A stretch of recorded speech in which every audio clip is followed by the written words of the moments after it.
주를 보리라.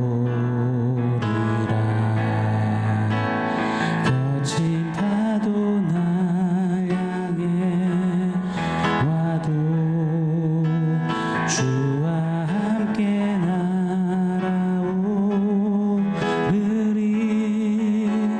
폭풍 가운데 나의 영혼 잠잠하게 주를 보리라.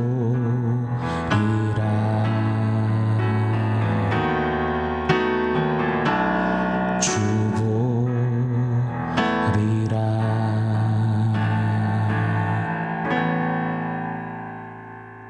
샬롬. 오늘 우리에게 주신 하나님 말씀은 시편 20편 1절입니다. 우리 한 목소리로 같이 읽겠습니다. 환난 날에 여호와께서 네게 응답하시고 야곱의 하나님의 이름이 너를 높이 드시며. 아멘. 실제로 있었던 일이라고 합니다. 저도 전에 들은 이야기거든요. 어느 시각장애인이 병원을 갔다가 집에 가는 길에 드라마 같은 일이 펼쳐진 거예요. 진짜 기적처럼 눈이 갑자기 떠졌고 앞이 보이게 된 겁니다. 자, 그 다음에 어찌 되었을까요? 너무 갑작스레 눈을 떠서 많은 것들을 한 번에 보게 되니 한 발자국도 옴짝달싹 할 수가 없더랍니다. 그렇게 한참을 멍하니 길복판에 서 있는데 길을 가던 행인이 이 모습을 보면서 달려가 도움을 주려고 하는 겁니다. 저기 선생님 괜찮으세요? 무슨 일 있으세요? 왜 이렇게 위험하게 길복판에 서 계세요? 좀 도와드릴까요? 그때 눈을 뜬 사람이 자초지종을 설명합니다. 제가 원래 시각장애인인데 갑자기 눈을 뜨게 되니 이 항상 가던 집에 가는 길을 찾아갈 수 없게 됐습니다. 그래서 멈춰 서버렸습니다. 이 말을 들은 행인이 자신이 집을 찾아주겠노라고 하면서 이리 제안했다고 합니다. 선생님, 눈을 다시 감아보세요. 그리고는 눈을 감은 그 사람의 손을 벽에 가져다 대주었다고 합니다. 그랬더니 그 사람 얼굴에 화색이 돌면서 금방 집을 향해 힘차게 걸어가더라는 겁니다. 사랑하는 여러분, 우리 인간은 본래 하나님 아버지를 바라보도록 지어진 존재입니다. 그런데 인간이 선악과를 따먹고 죄를 영접하여 죄를 붙들고 또 붙잡혀 살다 보니 돈이나 명예, 인기, 쾌락, 성공 같은 이 세상의 것들을 마구 주목해 보기 시작하는 겁니다. 눈을 떠서 막 보긴 하는데 그런데 정작 이러지도 저러지도 못하는, 그렇게 아버지 하나님을 바라봄을 잃어버린 겁니다. 멍하니 세상에 바삐는 살지만 그 복판에 그냥 서 있게 된 겁니다. 분명 보는데 보이지 않는 상태로 말입니다. 그때 다시 아버지를 향해 제대로 나아갈 수 있는 유일한 길은 하나님 외에 세상을 바라보던 눈을 한번 감아버리는 것 아니겠습니까? 참 역설 같은 말이지만 눈을 감아야 정말 볼 수 있는 것 같습니다. 눈을 감으면 진짜 봐야 할 것들이 보이는 우리 힘에 틀림이 없다라는 깨달음이 크게입니다. 눈을 감고 도리어 믿음의 눈을 뜰 때 우리 아버지께로, 아버지 품으로, 아버지 집으로 나아갈 수 있는 겁니다. 자, 그럼에도 불구하고 우리 일상을 한번 보십시오. 감각의 법칙에 매여 사는 것 같아요. 오감이라는 그 감각들에 잘 휘둘리는 우리입니다. 우리는 진짜 이 듣는 대로 잘 믿잖아요. 그것이 바로 언론의 힘이자 언론의 전략 아닙니까? 정원유착의 무서움 아닙니까?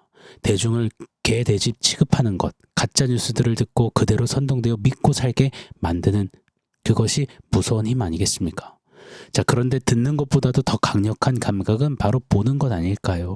백문이 불여 일견이라는 말처럼 100번 듣는 것보다 한 번 보는 게 더 정확하다, 핏대세어 주장하는 우리 인간입니다. 내가 듣기만 한 게 아니라 내가 봤다니까, 내 두 눈으로 똑똑히 봤다니까, 그러면서 완전 신봉합니다. 보기만 하면 거기에는 전폭적인 신뢰와 확신을 다 쏟아붓습니다. 물론 정확히 보고 본 것을 그대로 분별해 받아들이는 것 중요하죠. 그런데 우리의 보는 게 얼마나 정확할까요?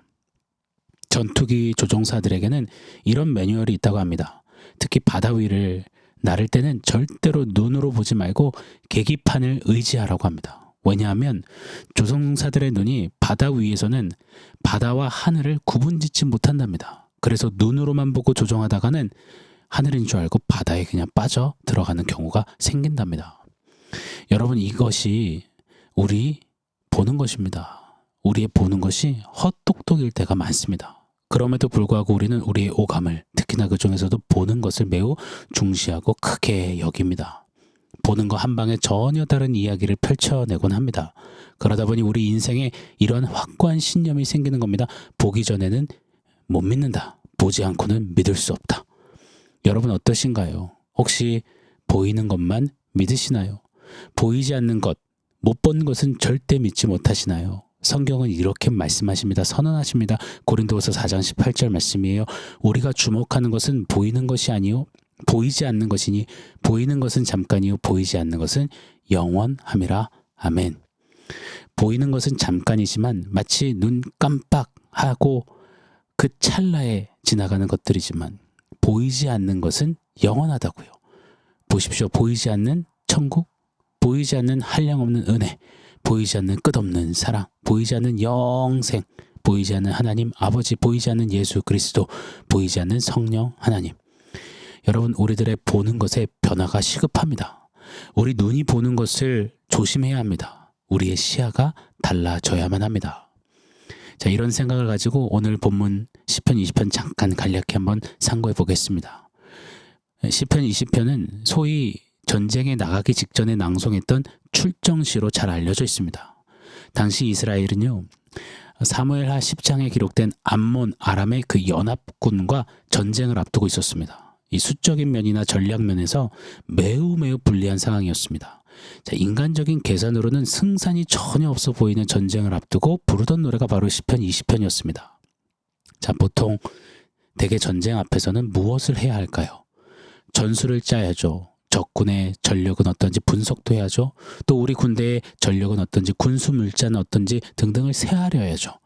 병사 수, 말과 병거의 수, 활과 칼의 수 등등을 바라보고 제대로 파악하고 계수해야죠. 또요, 생즉사 사즉생, 이순신 장군처럼, 또 고려는 망하지 않는다, 고려는 죽지 않는다, 강감찬 장군처럼요. 군사들의 사기를 북돋아줄 그런 멘트부터 멋들어지게 해야죠. 이런 것들이 전쟁을 앞둔 군대의 일반적이며 보편적인 상식 아니겠습니까? 그런데요, 함께 다 읽진 않았지만 오늘 시편 20편 7절에 보면 다윗은 이렇게 고백하는 겁니다. 어떤 사람은 병거, 어떤 사람은 말을 의지하나 우리는 여호와 우리 하나님의 이름을 자랑하리로다. 아멘입니다. 하나님의 사람들에게는 세상과 본질적으로 다른 한 가지가 있는 겁니다. 전쟁에서 이기겠다며 나아가면서 말과 병거를 보지 않겠다는 역설을 살아내는 겁니다. 이 세상이 알 수 없는 진짜 이해 불가한 역설인 거예요. 이거 진짜 하늘 괴짜스러운 겁니다. 사실 전쟁터는 하나님의 이름을 자랑하리로다 노래 한번 하고 아니면 말지 할 수 있는 그런 시험대가 아닙니다. 당장 죽느냐 사느냐 그 절체절명의 자리입니다. 자, 그러면 말부터 병거부터 빨리 보고 붙잡아야죠. 그때 오늘 시편의 다윗은요, 이스라엘은요, 다 끝장날 수 있는 그 죽음의 위기 앞에서 하나님의 이름을 자랑하리로다 이 찬송을 사자우처럼 포효하듯 터쳐내는 것입니다. 너무 멋있습니다. 우리 그리 닮아내 보았으면 좋겠습니다. 마치 하나님을 욕보이던 무적 골리앗을 향해서 너는 칼과 단창으로 내게 나아오거냐, 나는 만군의 여호와의 이름으로 내게 나가노라. 이때 소년 목동 다윗의 모습은 진짜 계란으로 바위치기 아니었습니까? 어이없는 모습이었죠. 그러나 다윗에게는요, 골리앗도 그 뒷일도 하나 보이지 않는 거예요. 오직 하나님의 이름, 오직 하나님만 보이는 겁니다. 골리앗도 정말 크지만, 거구이지만, 진짜 거인이지만 골리앗보다 더 크신 하나님을 보고 자랑하는 겁니다. 하나님의 이름만 높임을 받으소서 그리 외쳤던 다윗. 사랑하는 여러분, 전쟁 앞에서 과연 무엇이 크고 선명히 보이는가? 이것이야말로 성도의 신앙의 영적 전쟁의 핵심임을 믿습니다. 주를 찬양, 손들고 찬양, 전쟁은 나에게 속한 것 아니니 숱하게 찬양으로 불러보았고 고백해 봤지만, 그러나 막상 전쟁 앞에서, 전쟁 같은 상황들 앞에서 하나님보다 병거와 말을 더 크게 주목할 때가 많은 우리 아닙니까? 다윗에게서 배우고 싶습니다. 다윗 그가 전쟁에서도 말과 병거를 보지 않고 하나님의 이름을 볼 수 있었던 그 비결이 무엇일까요? 오늘 본문에서 답 한 가지를 얻고 우리 한번 새기고 살아내 보기를 원해요. 오늘 1절 말씀입니다. 환난 날에 여호와께서 네게 응답하시고 야곱의 하나님의 이름이 너를 높이 드시며. 아멘.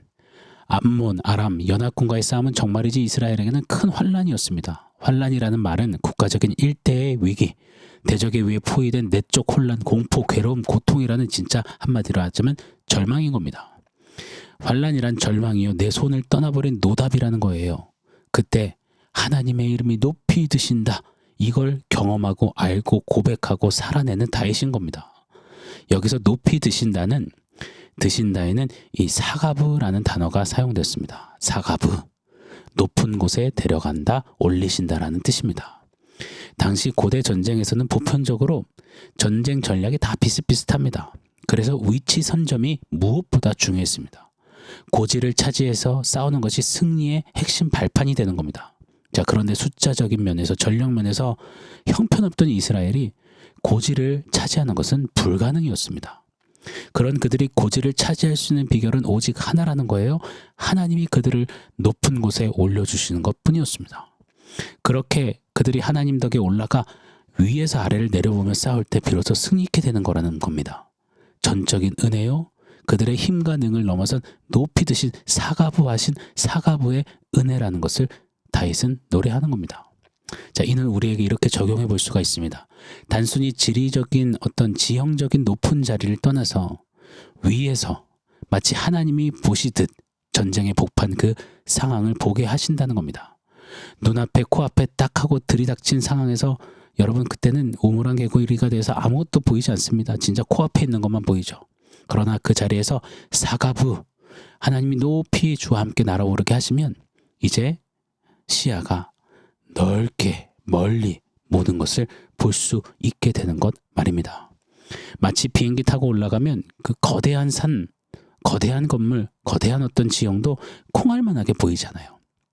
다시 말해 줌인 되었던 우리의 시야를 줌아웃 시키는 것이 바로 사가부의 은혜인 것입니다. 사가부, 이 단어가 올 한해 우리에게 짙게 아주 농후하게 누려졌으면 좋겠습니다. 그렇게 올라가서 봤더니 암몬 아람의 연합군, 그 환란과 절망은 아주 콩알만하게 보이는 거예요.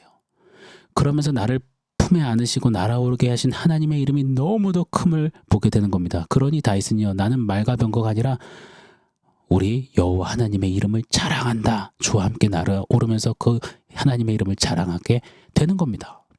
사랑하는 여러분, 이 은혜가 우리의 것 되기를 원합니다. 2025년도 올 시작된 한 해도 암몬 아람 연합군 같은 환란은 계속 도전되어 올 겁니다. 내 힘으로 도무지 감당이 안 되는 어려운 상황도 역경도 계속 맞닥뜨리게 될 겁니다. 여러분, 그때 어떻게 하시렵니까? 내가 가지고 있는 어떤 말과 병거 쳐다보고 세아리고 계산하고 하다가 터무니없다, 부족하다, 모자르다 하며 결핍 속에 주저앉으시렵니까? 올 한 해 우리 모두 다윗처럼 좀 하나님과 함께 날아올라 사가부해서 하나님의 이름을 좀 자랑하시자고요. 오직 말씀을 통해서 하나님의 이름을 우리 좀 크게 보시자고요. 오직 기도를 통해서 하나님의 이름을 좀 크게 외치며 그 이름의 역사를 한번 보시자고요. 오직 찬송을 통해서 하나님을 예배할 때 비로소 그 찬송이 정말 승리의 기적이 되는 것들을 좀 우리가 넓게 좀 멀리 보시자고요. 이것이 어제 말씀처럼 오말기찬, 오직 말씀과 기도로 찬양으로 누리는 하나님의 이름을 자랑하는 태도요 자세 아니겠습니까? 그때 우리 하나님께서 지금까지 나로 가슴 쓸어내리게 했던 환란에서, 또 말과 병거의 그 한계에서 우리의 시야를 확보하게 하시리라 믿습니다. 함몰되었던 그 자리에서 멀리 널찍이 보게 되는 그 역사, 사가부의 역사를, 은혜를 우리 가운데 베푸실 줄 믿습니다. 이 사가부의 은혜가, 시야 확보가 시작된 2025년, 존재부자로 야다타임하며 오말기찬하는 우리에게 매일매일 진하게 체험되기를, 간증되기를, 자랑되기를 예수 이름으로 축원합니다. 아멘. 자, 오늘 원포인트 세워보겠습니다. 눈을 감고 본다입니다. 눈을 감고 본다. 경희대학교 이문재 교수가 기재한 칼럼 내용의 일부 제가 스크랩 해놨는데요. 한번 들어봐 주세요. 눈을 감아야 비로소 보이는 것들이 있습니다. 바다든 그 사람이든 꿈이든 가슴 깊은 곳에 묻어둔 소중한 것들은 그때 보입니다. 그때 집착은 집중으로, 집중은 사랑으로 거듭날 것입니다. 수시로 눈을 감을 일입니다. 진짜 공감이 됩니다. 우리 사는 인생도 눈을 감아야 보인다고 이리 글을 써놨는데요. 하물며 여러분, 더 깊은 영적인 세계, 더 넓은 영원한 세계는요, 보이는 게 전부인 세상에서 보이는 것들로부터 좀 눈을 지그시 감고 믿음의 눈을 들어보는 겁니다. 우리를 복된 자로 말씀 속에서 예수 죽음과 부활과 그 생명의 복음을 믿게 하신 하나님의 은혜와 사랑을 좀 보는 겁니다. 하나님의 이름을 좀 보는 겁니다. 눈 감고 하나님 함께 사과부하며 시야를 확보하는 겁니다. 그리할 때 막 미지의 영역을 보며 감탄하듯 영원한 것들을 보면서 시야를 확보해보며 막 우리 안에 놀라운 감탄과 찬미가 터져나오게 하실 줄 믿습니다. 자, 오늘 하루요, 또 계속되는 올 한 해 믿음길이요, 수시로 눈을 감고 보십시다. 그럼 사과부하게 될 겁니다.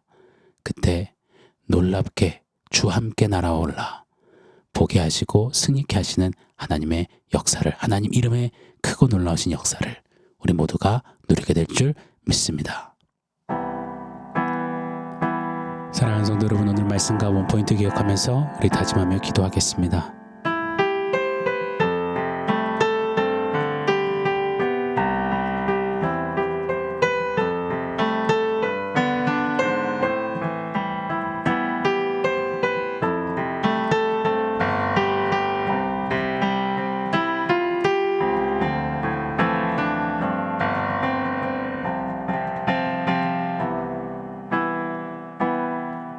하나님, 보이는 대로 살지 않고 믿음으로 주님 바라보며 주님이 원하신 대로 사는 우리이길 원합니다. 이를 위하여서 주님 품에 안겨 사과부하시는 그 은혜를 올 한 해 더욱더 만끽하여 누리기를 원합니다.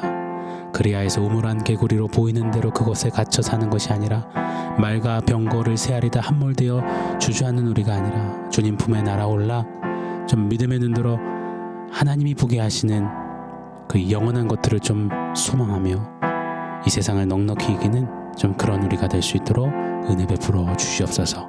눈을 감고 믿음의 눈으로 주님 바라보는 우리의 믿음 여정길 되게 하여 주시옵소서.